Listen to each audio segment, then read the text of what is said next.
Okay, I'm going to do a video today on one subject that a lot of people have is if St. Kitts doesn't have an income tax, they don't have a capital gains tax, they don't have an estate tax, no inheritance tax, and their property tax is almost zero at 0.20% of whatever you're purchasing with a $29,600 US dollar exclusion before that 0.20% kicks in. How in the hell does St. Kitts bring in money for taxes? Well, folks, I told you just the other day on another video, not only are the taxes low, but during this pandemic, St. Kitts, you heard the old saying growing up, do what you can do for your country and not what your country can do for you. I always thought there was something wrong with that, okay? I think the country should be working for the people. That's why they're hired to begin with. And that's the way St. Kitts is. That's not the way the U.S. is, but that's the way St. Kitts is. St. Kitts, during the pandemic, as I mentioned to you before, they dropped the stamp duty down 80%, which they've just recently done, and they've taken the unincorporated business tax down about 50%. This is during the pandemic. The U.S. did the opposite. They've been raising taxes to cover for all of these gimmies and these freebies and handouts they've given out, okay? Now, St. Kitts gave those same checks out too, but St. Kitts is a small country. They're able to handle their finances a lot better, and they didn't raise taxes, they lowered them during the pandemic. And the reason I'm telling you this, folks, you're not going to find it any better than here, okay? But my thing that I'm going to talk to you today on is if they don't have an income tax, they don't have all these taxes, where are they bringing in the money? They bring it from stamp duties, from selling of houses, okay? And they also do it from import duties when you bring in, supplies and things like this. All right, now I'm going to show you today how to legally bring in things and escape the duty completely. Now, I talked to a lady who was the head of supervisor over at the customs, because I wanted to make sure if there were any changes, because I actually did this today. So I wanted to make sure everything was perfectly legal in doing this. So let me just tell you what I found out. Some of this I already knew, but I wanted to make sure there were no changes. If you move to St. Kitts and you bring down used items, okay? You can bring down those used items from a year from the time you move down, and you can bring them in duty-free, okay? Now, if you've had something sitting around for a year and it's new, but it hasn't been used, you need to talk to immigration about that and see, don't try to slide things in. You need to be upfront with them. But technically, if it's a new item, you're supposed to pay duty on that.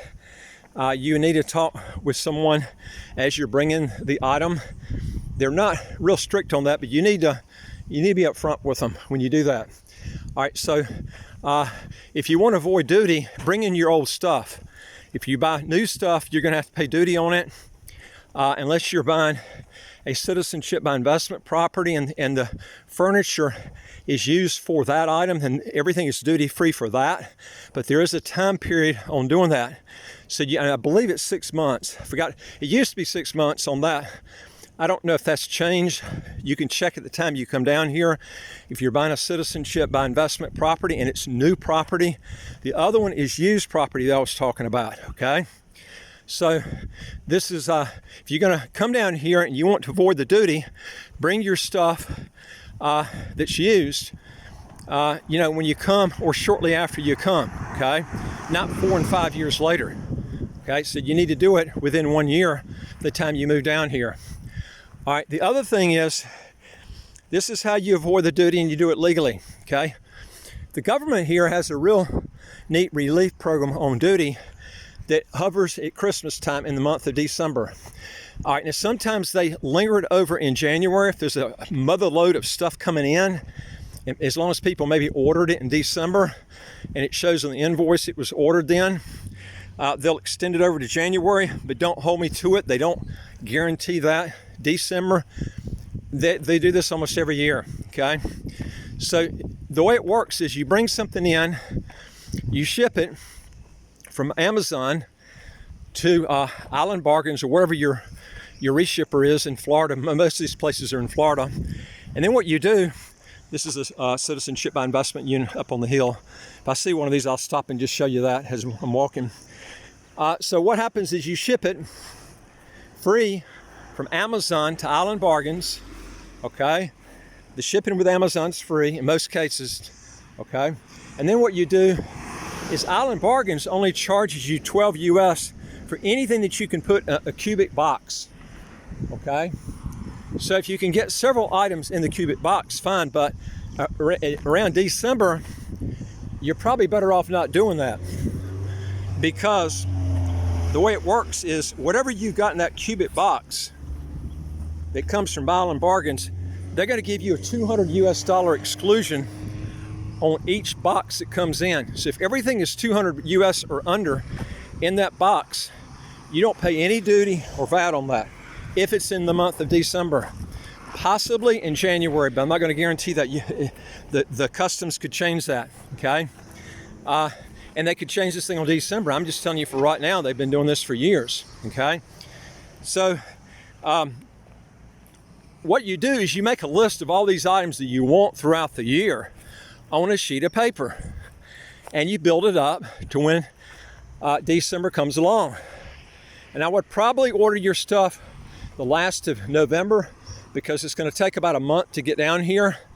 So you want to make sure that you order early enough where it's going to still get in December when it comes through customs, but you won't still be able to qualify to get that exemption on customs.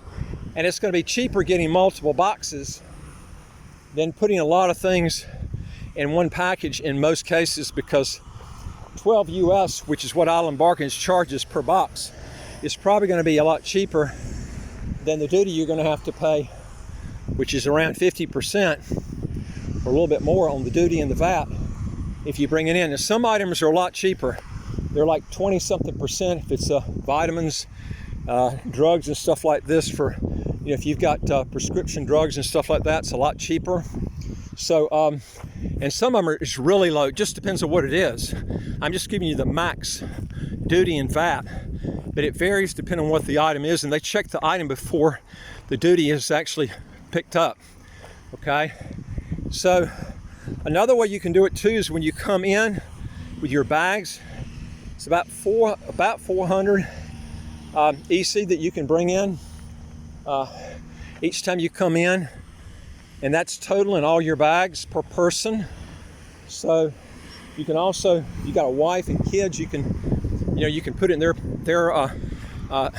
bags too, to spread out that to get more duty free on that item.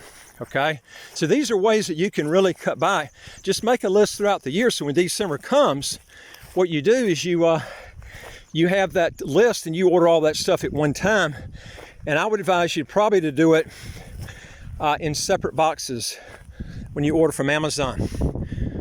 Just another way to cut back on taxes. That's what I'm here for you to do, is not just help you on income taxes, but also other type taxes too. If you got a question or comment, put it below. Would like to hear from you. Also, if you would like to get more videos like this, hit the subscribe button and also the notification bell next to the subscribe button.